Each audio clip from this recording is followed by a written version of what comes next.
Need to change your Apple Watch password? Well, look no further. It's super simple and you can do it in just a few steps. In this video, I'll show you how to change your Apple Watch passcode easily.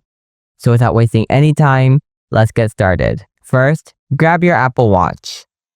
Go to the app screen. Tap on the Settings app. Now scroll down. Find the passcode. Tap on it. Now tap Change Passcode. Enter your current passcode. Next, enter the new passcode. If you enter any simple passcode, it will warn you. If you still want to set this simple passcode, then tap Use Code. Now re-enter the passcode, and that's it. Your passcode has been changed. Hope it helps. If you found this video helpful, don't forget to give it a like. If you have any questions, feel free to drop them in the comment section below. Thanks for watching. I'll see you in the next one. Take care.